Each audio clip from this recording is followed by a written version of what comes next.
আল্লাহ নবী ঈসা ইবনে মারইয়াম আলাইহিস সালাতু ওয়াস সালাম তার প্রতি ভালোবাসা এবং শ্রদ্ধা নিবেদন করা, অন্তরে তার প্রতি শ্রদ্ধা এহতেরাম জ্ঞাপন করা এবং তার প্রতি ঈমান আনয়ন করা, এটা আমাদের ঈমানের দাবি। এটা আমাদের ঈমানকে পরিপূর্ণতা দেওয়ার অংশ। আমরা অনেক মুসলিমরা জানি না যে খ্রিস্টান বা ইহুদি তারা যে নবীর যে রাসূলের অনুসরণের দাবি করে, আমরা প্রকৃত অর্থে তাদের সবচেয়ে বড় অনুসারী এবং তাদের সবচেয়ে বড় শ্রদ্ধা নিবেদনকারী, তাদেরকে সবচেয়ে বেশি ভালোবাসা নিবেদনকারী, তাদের সবচেয়ে বেশি ভক্তি এবং শ্রদ্ধা প্রকাশকারী। কিভাবে সবচেয়ে বড় এবং তাদের চাইতে আমাদের অনুসরণটা বেশি কিভাবে? যত নবী রাসূল এসেছেন, আমরা সমস্ত নবী রাসূলকে আল্লাহর নবী এবং রাসূল হিসেবে শ্রদ্ধা করি। খ্রিস্টানরা তারা যেরকম আমাদের নবী মুহাম্মদ সাল্লাল্লাহু আলাইহি সাল্লামকে নবী হিসাবে মানে না, ইহুদিরা যেরকম খ্রিস্টানদের নবী ঈসা আলাইহিস সালামকে নবী বা রাসূল হিসাবে মানে না, স্বীকার করে না, আমরা তাদের কারোর মতো নই। আমরা মুসলমানরা ইহুদিদের নবী মুসা আলাইহিস সালামকে আমরা শ্রদ্ধা করি, ঈমান আনি।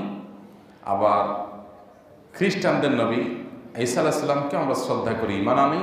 আবার আখেরি নবী মুহাম্মদ সাল্লাল্লাহু আলাইহি সাল্লামের প্রতি আমরা ঈমান আনছি এবং তাকে শ্রদ্ধা করি। তো ইসলামের এই বৈশিষ্ট্যটা অনেক মুসলমান আমরা জানি না, যে ইসলাম আমাদেরকে এমন একটা দিন দিয়েছে যে দিনটা সব দিক থেকে পূর্ণাঙ্গ। এখানে কোনো কিছুর ঘাটতি নাই, অভাব নাই, কোনো ত্রুটি নাই, কোনো বিচ্যুতি নাই।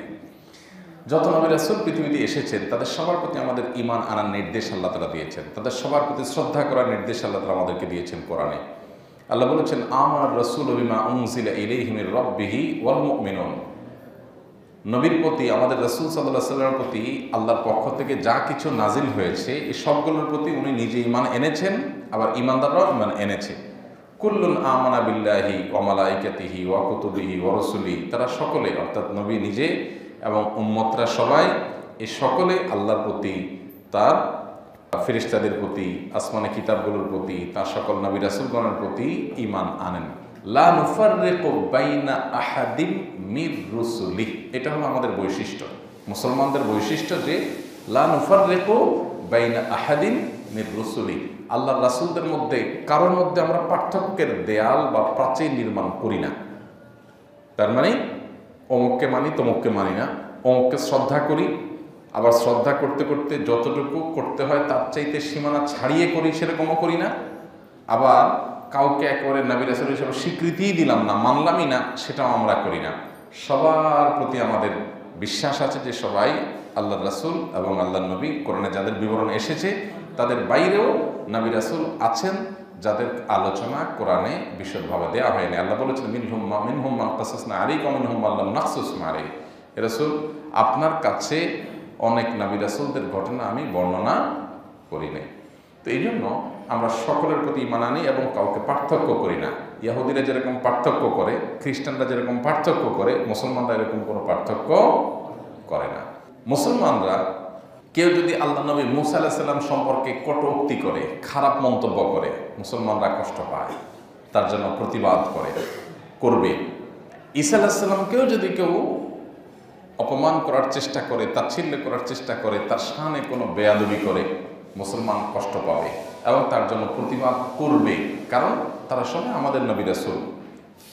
আবার মুহাম্মদ সাল্লাল্লাহু আলাইহি সাল্লামের প্রতি যদি একই আচরণ করা হয়, মুসলমানদের চরিত্র এবং ভূমিকা একই রকম থাকবে, অর্থাৎ প্রতিবাদ করবে এবং কষ্ট অনুভব করবে।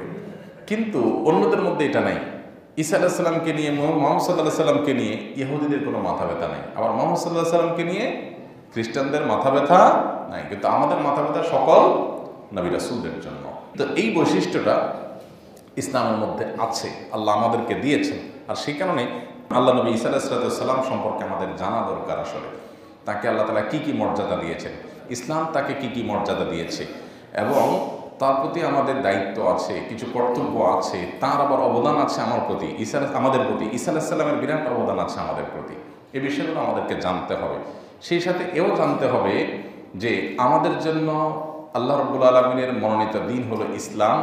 মুহাম্মদ সাল্লাল্লাহু আলাইহি সাল্লামের দিনকে শুধু আমাদের অনুসরণ করতে বলা হয়েছে। আমরা এখন অন্য নবীদেরকে, অন্য রাসূলদেরকে, তাদের প্রতি নবী হিসেবে, রাসূল হিসেবে শ্রদ্ধা করব, নবী রাসূল হিসেবে স্বীকৃতি দিব, ঈমান আনবো, সেটা ঠিক আছে, কিন্তু তাদের কোনো দিন অনুসরণ করার, তাদের প্রতি আনিত কোনো গ্রন্থ, আসমানি কিতাব অনুসরণ করার কোনো নির্দেশ আমাদেরকে দেওয়া হয় নাই।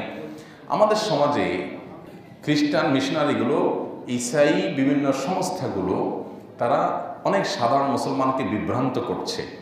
তারা মুসলমানদেরকে কোরআনের বিভিন্ন আয়াত খুলে খুলে দেখিয়ে দেখিয়ে বোঝাচ্ছে, দেখো তোমাদের কোরআনে ঈসা আলাইহিস সালামের কথা বলছে, তো সেই নবীর প্রতি কেন তুমি আনুগত্য প্রকাশ করবে না, তার কথা কেন মানবে না, তার প্রতি নাজিলকৃত ইনজিল কেন তুমি অনুসরণ করবে না, এসব কথা বলে ইনজিল ধরায় দেয় এবং মানুষকে খ্রিস্টান বানায়। সরাসরি খ্রিস্টান না বানায়া তারা বলে তোমরা হলা ঈসাই মুসলিম। মুসলিমের নাম দিছে কি? ঈসাই মুসলিম, মানে খ্রিস্টান মুসলিম। এটা হলো ধর্মান্তরিত করার একটা সূক্ষ্ম ধাপ। একদিকে আমাদের মুসলমান ভাইদের অনেকে আপনার ঈসা আলাইহিস সালাম সম্পর্কে না জানার কারণে অতি উদার হতে গিয়ে খ্রিস্টান হয়ে যাচ্ছে। আবার অপর দিকে আমরা অনেক মুসলমান আছি যারা আমরা মনে করি যে খ্রিস্টানরা এরা বোধহয় আমাদের মানে ঈসাই ধর্ম বা ঈসা আলাইহিস সালাম ধর্ম আমাদের প্রতিপক্ষ। আজকের যারা নিজেদেরকে ঈসা ইসলামের অনুসারী দাবি করতেছে খ্রিস্টানরা, অথবা মুসা আলাইহিস সালামের অনুসারী দাবি করতেছে ইহুদিরা, আমরা মুসলমানরা আল্লাহর অনুগ্রহে তাদের চাইতে বরং ঈসা এবং মুসা আলাইহিস সালামের প্রতি বেশি শ্রদ্ধা এবং তার প্রতি বেশি অনুসরণ আমরা করি। কিভাবে? আল্লাহর কোনো নবী কখনো মানুষকে শিরক করতে বলেন নাই, বরং সমস্ত নবী রাসূলরা আল্লাহর তাওহীদের পথে মানুষকে দাওয়াত দিয়েছেন। মুসা আলাইহিস সালামও সেটা করেছেন, ঈসা আলাইহিস সালামও সেটা করেছেন। কিন্তু আমরা জানি ইহুদি বলেন, খ্রিস্টান বলেন, তারা সবাই সেই জায়গা থেকে সরে আসছে। ইহুদিরা তারা উযায়ের আলাইহিস সালামকে আল্লাহর ছেলে বলে, নাউযুবিল্লাহ। এবং একইভাবে আপনার খ্রিস্টানরা ঈসা আলাইহিস সালামকে আল্লাহর পুত্র বলে, মারিয়ামকে আল্লাহর স্ত্রী বলে, নাউযুবিল্লাহ। আল্লাহ তাআলা এগুলো থেকে অনেক পাক, অনেক ঊর্ধ্বে। এগুলো মানবীয় দুর্বলতা বা সৃষ্টির দুর্বলতা, এগুলো স্রষ্টার জন্য শানে যায় না। আল্লাহ তাআলা এগুলো থেকে পাক। সূরা ইখলাস, কুল হুয়াল্লাহু সূরাতে আল্লাহ সেটা বলেছেন, লাম ইয়ালিদ ওয়া লাম ইউলাদ, তিনি কাউকে জন্ম দেননি, তাকেও কেউ জন্ম দেয়নি। এগুলো তাদের প্রয়োজন হয় যারা মুখাপেক্ষী। আল্লাহুস সামাদ, তিনি তো কারো মুখাপেক্ষী না, তিনি অমুখাপেক্ষী। তার সন্তানেরও প্রয়োজন হয় না, জন্মদাতারও প্রয়োজন হয় না। যাকে কেউ জন্ম দিতে হয়, যাকে কেউ জন্ম দেয়, তার এক সময় মৃত্যু হয়। যার জন্ম হয় তার এক সময় মৃত্যু হয়। আল্লাহ তাআলার কখনো মৃত্যু নাই, এই জন্য আল্লাহর কোনো জন্ম।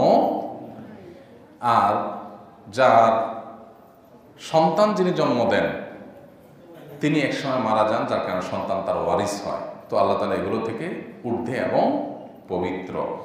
ঈসা আলাইহিস সালাম, তার সম্পর্কে আমাদের আরও জানা দরকার যে ঈসা আলাইহিস সালাম সম্পর্কে এবং তার মা মারিয়াম সম্পর্কে কোরআনে কারিমে এত বেশি আলোচনা আছে যে কোরআনে কারিমের বৃহৎ বিশাল বড় দুইটি সূরা তাদের জন্য বরাদ্দ। একটা সূরা হলো সূরা আলে ইমরান। আলে ইমরান মানে ইমরানের ফ্যামিলি বা ইমরানের পরিবার, ইমরানের বংশধর। ইমরানকে, ইমরান হলেন ঈসা আলাইহিস সালামের নানা, মারিয়ামের বাবা বা তার পূর্ববর্তী বংশধর। তো তার বংশধর তথা তার বংশধরের মধ্যে দুজন আলোচিত এবং বিখ্যাত ব্যক্তিত্ব, একজন হলেন মারিয়াম, আরেকজন হলেন ঈসা আলাইহিস সালাম। তাদের সম্পর্কে এই সূরাতে বিশদ আলোচনা আছে। কোরআন কারীমের সবচেয়ে বড় সূরাগুলোর মধ্যে একটা হলো, অন্যতম বড় সূরা বাকারার পরেই সবচেয়ে বড় সূরাগুলোর একটা হলো এই সূরা আলে ইমরান। একইভাবে সূরা মারিয়াম নামে আরেকটা সূরাতে ঈসা আলাইহিস সালামের মা সম্পর্কে আল্লাহ বিশদ আলোচনা করেছেন। এখান থেকে বোঝা যায় ইসলাম কি ঈসা আলাইহিস সালামকে এবং ঈসা আলাইহিস সালামের মা মারিয়ামকে শুধু মর্যাদা দিয়েছে, নাকি তাদেরকে অনেক বেশি গুরুত্ব আরোপ করেছে। এই জায়গা থেকে আমরা মুসলমান হিসাবে তার প্রতি আমাদের বেশ কিছু দায়িত্ব কর্তব্য আছে। কোরআনে কারীমে আল্লাহ রাব্বুল আলামিন সূরা আলে ইমরানের মধ্যে মারিয়াম সম্পর্কে, ঈসা আলাইহিস সালামের মা সম্পর্কে বলেছেন, ওয়া ইয ক্বালাতিল মালাইকা ইয়া মারইয়ামা ইন্নাল্লাহা আসতাফাকি ওয়া তাহহারাকি ওয়াসতাফাকি আলা নিসাইল আলামিন। ওয়া ইয ক্বালাতিল মালাইকা, স্মরণ করুন সেই সময়ের কথা যখন ফেরেশতারা বলেছে, হে মারিয়াম, আল্লাহ আপনাকে মনোনীত করেছেন, দুনিয়ার সমস্ত নারীদের মধ্যে আপনাকে স্পেশালি নির্বাচিত করেছেন এবং আপনাকে পবিত্র করেছেন এবং আপনাকে পৃথিবীর সমস্ত নারীদের মধ্যে নির্বাচন করে সম্মান দিয়েছেন। এবং নবী সাল্লাল্লাহু আলাইহি ওয়াসাল্লাম বলেছেন, খায়রুন নিসাইহা মারিয়াম ইবনাতে ইমরান, মারিয়াম ইবনাতে ইমরান বা মারিয়াম বিনতে ইমরান। দুনিয়াতে যত মহিলা আছে, পৃথিবীর সমস্ত মহিলাদের মধ্যে সবচেয়ে শ্রেষ্ঠ নারী মারিয়াম ইবনাতু ইমরান, ইমরানের মেয়ে মারিয়াম অর্থাৎ ঈসা আলাইহিস সালামের মা। এবং কোরআনে কারীমে বহু জায়গায় আল্লাহ তাআলা মারিয়াম সম্পর্কে, তার মর্যাদা সম্পর্কে বলেছেন। মারিয়াম সম্পর্কে মর্যাদা বলার উদ্দেশ্য, ঈসা আলাইহিস সালামের জন্ম হয়েছে অলৌকিকভাবে। আমরা জানি অনেকে কিভাবে তার জন্ম হয়েছে। পৃথিবীর একমাত্র মানুষ যিনি বাবা ছাড়া দুনিয়াতে এসেছেন তিনি কে? ঈসা আলাইহিস সালাম। আর বাবা মা দুইজন ছাড়া দুনিয়াতে এসেছেন, তিনি কে? আদম আলাইহিস সালাম এবং হাওয়া। আদম এবং হাওয়া আলাইহিম আসসালাম, তারা উভয়ে বাবা মা ছাড়া আল্লাহ সরাসরি তাদেরকে সৃষ্টি করেছেন মাটি থেকে। আর ঈসা আলাইহিস সালামকে মায়ের গর্ভে যে দিয়েছেন আল্লাহ তাআলা, এটা জিবরিলকে পাঠিয়েছেন। জিবরিল ফুৎকার দিয়েছেন, আল্লাহর নির্দেশে মাতৃগর্ভে বাচ্চা হয়েছে, কোনো বাবার প্রয়োজন হয় নাই। এটা অলৌকিকত্ব। এই অলৌকিকভাবে যখন বাচ্চা হয়েছে, সমাজের সব মানুষ খারাপ কথা বলতে শুরু করেছে, মারিয়ামকে কষ্ট দেওয়া শুরু করেছে। তিনি মনের কষ্টে ছিলেন যে আমার তো তারা যে দুর্নাম করছে, বদনাম করছে, এটা থেকে আমি পবিত্র, কিভাবে আমাকে এই দুর্নাম তারা দিয়ে থাকে। আল্লাহ তাআলা তার সতীত্ব, তার সততা প্রমাণ করবার জন্য তার ছেলে মারিয়াম, ঈসা আলাইহিস সালামকে, কোলের শিশুকে অলৌকিকভাবে শিশুকালে মর্যাদা দিয়েছেন। এটা হলো ঈসা আলাইহিস সালামের আরেকটা বৈশিষ্ট্য, যে নবী হিসাবে শিশুকোলে কালে মাতৃকোলেই তিনি কি তার মর্যাদা আল্লাহ তাআলা দেখিয়েছেন। তিনি মায়ের কোলে যখন ছিলেন এবং সবাই যখন লোকজন ঘিরে ধরল যে মারিয়াম, তোমার বাবা ইমরান, তোমার বংশধর লোক, তোমার বংশের লোকেরা তো ভালো মানুষ ছিলেন, তুমি বিয়ে হয় নাই অথচ বাচ্চা তোমার গর্ভে, এবং বাচ্চা গর্ভ থেকে তুমি খালাস করলে, কিভাবে এই সন্তান তুমি গর্ভ খালাস করবা, দুনিয়াতে আনলে, কোত্থেকে সন্তান তুমি পেলে? তার প্রতি যখন প্রশ্নবাণে সবাই জর্জরিত করছিল, তখন তিনি আল্লাহর নির্দেশে, আল্লাহ তার মনের ভিতরে এটা দিয়ে দিয়েছেন, তুমি ছেলের দিকে দেখায় বলো যে ছেলেকে প্রশ্ন করেন। তখন সবাই জিজ্ঞাসা করলো ওই ছোট বাচ্চাকে। তারা প্রথমে বলতেছিল যে এই কোলের শিশুর সাথে কথা বলবো আমরা, এই কোলের শিশু কিভাবে কথা বলবে? তখন কোলের শিশু ঈসা আলাইহিস সালাম, মানে দুধের শিশু, তিনি বলে উঠলেন, ইন্নী আব্দুল্লাহ, আমি আল্লাহর বান্দা। আতানাল কিতাব ওয়া জাআলানি নবিয়্যা, আল্লাহ আমাকে কিতাব ইনজিল দিয়ে পাঠিয়েছেন আর আমাকে নবী করে পাঠিয়েছেন। ওয়াজ শুরু করছে বাচ্চা মায়ের কোলে, লেকচার শুরু, দাওয়াতের কাজ শুরু হয়ে গেছে। তো এই অলৌকিকতা দেখার পর তখন লোকজন বুঝতে পেরেছে যে এটা পৃথিবীর স্বাভাবিক নিয়মের ঊর্ধ্বে আল্লাহর কুদরতের স্বাক্ষর, এবং মারিয়ামকে আল্লাহ তাআলা মর্যাদা দিতে চেয়েছেন। এই জন্য পৃথিবীতে মারিয়াম মুসলমানদের কাছেও শ্রদ্ধার পাত্র, খ্রিস্টানদের কাছেও শ্রদ্ধার পাত্র। পৃথিবীর বেশিরভাগ মানুষ যে নামকে সবচেয়ে বেশি শ্রদ্ধা করে সেটা হলো এই মারিয়াম। খ্রিস্টানরা বলে মেরি, আমরা বলি মারিয়াম, মানুষ একজনই। তো এখান থেকে বোঝা যায় যে ঈসা আলাইহিস সালামের সাথে আমাদের মুসলমানদের একটা সুনিবিড় সম্পর্ক আছে। কোরআনে কারীমের সূরা তাহরিমের শেষের 3টা আয়াত, 9 থেকে 11 বা 12, শেষের 3 আয়াত সূরা তাহরিমের, এই 3 আয়াতে আল্লাহ রাব্বুল আলামিন 4 জন নারীর দৃষ্টান্ত উপস্থাপন করেছেন। 2 জন হলেন খারাপ আর 2 জন হলেন ভালো। পৃথিবীর ইতিহাসের খারাপ 2 জন নারী, পৃথিবীর ইতিহাসের ভালো 2 জন নারী। আমাদের মা বোনদের জন্য এই 4 জন নারীর দৃষ্টান্ত আল্লাহ তাআলা উপস্থাপন করেছেন। খারাপ নারীদের একজন হলেন লূত আলাইহিস সালামের স্ত্রী, আরেকজন হলেন নূহ আলাইহিস সালামের স্ত্রী। তারা নবীর স্ত্রী হওয়ার পরও তারা নবীদের প্রতি ঈমান আনেন নাই। এই অর্থে তারা বেঈমান হয়েছেন, আল্লাহর নাফরমান হয়েছেন, খারাপ হয়েছেন, অর্থাৎ অবাধ্যের পথতার পথে গেছেন। আর 2 জন ভালো নারীর দৃষ্টান্ত আল্লাহ তাআলা উপস্থাপন করেছেন এই সূরা তাহরিমের শেষের 2 আয়াতে। তাদের একজন হলেন ফেরাউনের স্ত্রী আসিয়া, আরেকজন হলেন এই ঈসা আলাইহিস সালামের মা মারিয়াম। কত মর্যাদা, কত শ্রদ্ধা দিলে গোটা পৃথিবীর নারীদের জন্য দৃষ্টান্ত হিসাবে আল্লাহ তাআলা তাকে মডেল হিসাবে উপস্থাপন করেছেন। এজন্য একজন মুসলমান হিসাবে ঈসা আলাইহিস সালামের অনেক মর্যাদা আমাদের জানা উচিত, এবং তার প্রতি কর্তব্যগুলো আছে সেগুলো আমাদের জানা উচিত।